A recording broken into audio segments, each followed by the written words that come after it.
When can foot mobilisation be most effective? When could it be most harmful? And for goodness sake, where's the research? Welcome, I'm Ted Jednak and thanks for watching this video. As you may already know, I've had the privilege of teaching podiatrists, physios, chiropractors, osteopaths, physical therapists around the world for nearly 20 years. It's all about achieving better clinical results, utilising a skill set that increases your financial bottom line and at the same time gives you greater job satisfaction. Just go to our testimonial page to read what health practitioners just like you have said about their experiences. A recent literature review conducted by Aaron Woolahan, a PhD candidate at QUT Brisbane, Australia, has identified 29 articles on foot and ankle mobilisation dating from the year 2000 to 2014.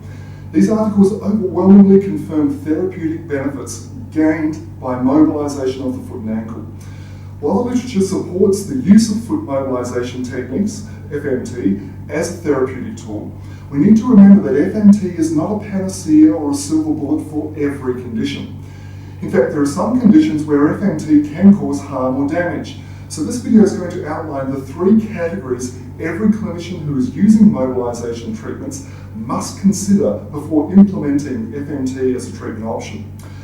These three categories are the indications, contraindications, and precautions. This is really important to appreciate because we must be very careful in our patient selection process to make sure we help rather than hinder our patient's progress. So let's begin first of all with the indications for FMT. FMT is a modality to use on musculoskeletal conditions of the foot and leg. The global objective of FMT is to release connective tissue restrictions that interfere with normal joint function. Interference to normal joint function causes connective tissues around the joints to compensate. It's this compensation that leads to the symptoms our patients complain of. So, the first category to use when considering FMT as a treatment option is musculoskeletal symptoms such as heel pain, ankle pain, subtalar joint pain, talonavicular pain, mid-tarsal pain, forefoot pain, and digital pains. Remember to differentiate mechanical joint dysfunction symptoms. For example, if you have a patient with an inflamed first MTP joint, mechanical joint dysfunction would be hallux limitus or osteoarthritis of the joint. A non-mechanical dysfunction would be something like gout, which has a chemical etiology, not a mechanical one. Make sense? Great. The second category to use when considering FMT as a treatment option is to consider the biomechanical status of the feet. Irrespective of what assessment method you're using, you're looking for biomechanical compensations. The foot posture index will score highly.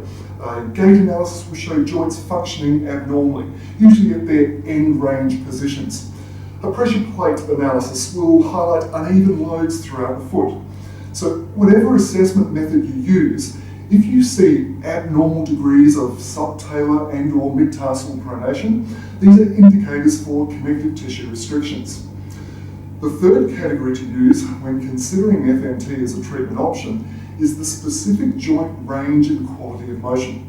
It's very important to be able to differentiate between a normal range and quality of motion from a restricted or limited range of motion. We go through a lot of training in our workshop, Fix More Feet, on palpating joints and assessing joint range and quality of motion. It's such an important skill to master for a practitioner using manual therapies. If you can't tell a healthy range of motion from a limited range, then as a practitioner, you're going to be behind the eight ball. So, to summarise, the three key indications for using FMT, they are musculoskeletal symptoms of the connective tissues, biomechanical compensations, and limited range of motion of the joint or joints. Now, let's move on to the contraindications. The first crucial contraindication is a suspected fracture. What are the signs of a fracture?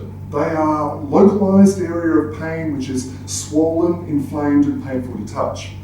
If you have a patient present with these clinical signs, I would assume it is a fracture until proven otherwise. X-rays will conclude this for certain. X-rays are the best diagnostic tool. It's just so important you don't try to mobilise a joint where there may be a fracture. One of my wise mentors told me, Ted, make sure you don't create a joint where there's not supposed to be a joint. Wise words indeed.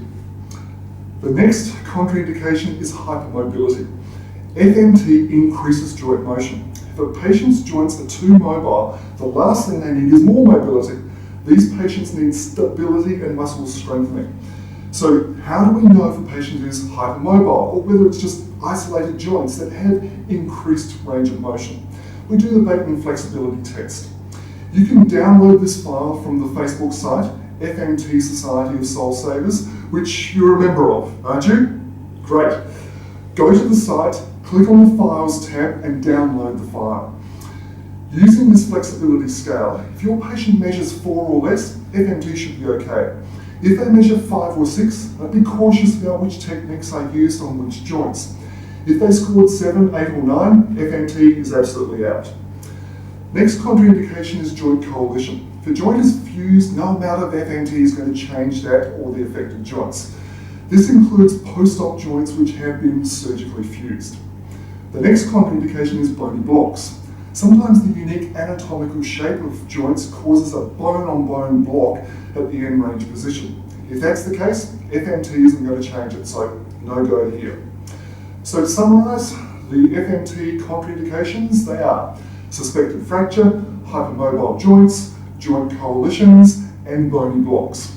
But the next category is going to require your greatest interpretive clinical skills. This is the list of precautions you must consider. First up is an acute sprain or inflamed joint. FMT can play a valuable role in treating sprains like mid-ankle sprain. If you're going to mobilise acute sprains, you must listen to your patients and work within their tolerance level only. Next precaution is the patient who has peripheral vascular disease.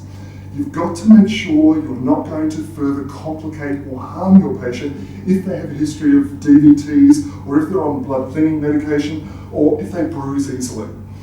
You'll also need to exercise caution with long-term type 1 diabetics who have a compromised vascular status. Assess this on a case-by-case basis. I'm a long-term type 1 diabetic, but my vascular status is excellent. Your next diabetic patient may not be so fortunate. Next is your patient's pain threshold.